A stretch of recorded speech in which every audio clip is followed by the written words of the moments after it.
Assalamualaikum warahmatullahi wabarakatuh. I'm Cherish Nasha Zahira. I'm from 3665 class. My student ID is 36220052. This is Applied Linguistics final project. Question 1. What linguistic features should Mr. Thompson focus on to identify bias in news reporting? Discuss at least 3 features and explain how they can contribute in bias reporting. Answer for question 1. The first lexical choices, word choices, affects the way news is presented. For example, words like terrorist versus freedom fighter show different point of view. Attack versus defend or regime versus government. For example, the rebels brutally attacked Peaceful Forge versus freedom fighter confronted the military. This can shape public opinion positively or negatively. The second sentence structure, it can be used to hide or emphasize the perpetrator. For example, the protesters were shot.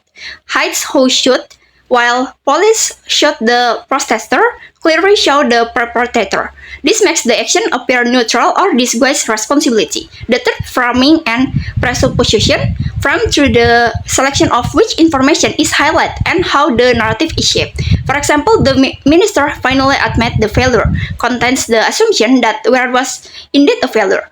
Governor, we have distributed aid. There are no quotes from victim, but alternate media quotes residents, we are not received any assistance, show how the narrative voice wants to highlight information.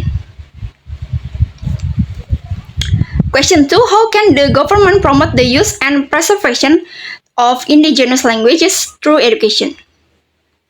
Answer for question 2. Indigenous language preservation through a community multilingual education approach. The government includes indigenous languages into the school curriculum, especially in areas where they are still actively spoken. Teachers are trained to teach in indigenous languages, helping students understand the connection between language and their cultural identity. Bilingual or trilingual education programs help children learning their mother tongue first, then gradually being introduced to national and international languages. This builds students' confidence as they are not forced to abandon their home language and culture. The government can also provide learning materials like books, audios, videos in indigenous language, training for teachers, documentation of language, especially endangered ones, and cooperation with native speakers are essential. Here are the storytelling. Sometimes we catch a glimpse of news words on social media, such as Media A, anarchist masses damage the House of Representative building fence, while in Media B, it is written, students demand justice in peaceful demonstration. The words in Media A feel dangerous, destructive, violent, while the other media use the word students, which human, visual, and looks like a hero. I realize the word choice is not just a style, but a point of view we see, understanding, uneven. With applied linguistics, I saw how bias work in the news and encouraged them to think critically.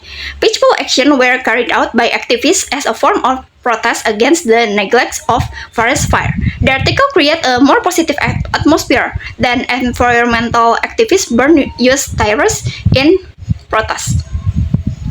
Because of this, I got interested in broadcasting, how a news or podcast convey facts by policing a narrative with interesting words, as well as educational and creative social media content. There are also interesting articles like, this increase is still reasonable due to global factor. A small local media quote, residents, we can even afford to buy eggs today. I realized the importance of framing. News is about who is given a place to speak. This is the storytelling too. If I were a language planner tasked with language policy that preserve linguistic diversity but also national unity, I would like an applied linguistic and public policy approach. I met native speakers in remote village, documenting how they tell their ancestral stories through song, ritual, and wordplay. Sociolinguistic to understand their language use pattern in school, homes, market. Developing curriculum based on mother tongue folklore while still inserting the language, national language, and linking to the English vocabulary.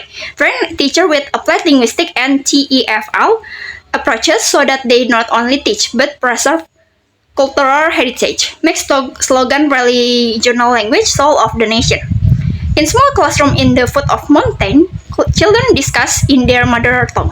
Children sing and recite poems and folk tales in 3 languages. They not only learn a language, but also learn who they are. Applied linguistics is not only about understanding language, but also about preserving the diversity of indigenous language. So that's all from me and thank you. Wassalamualaikum warahmatullahi wabarakatuh.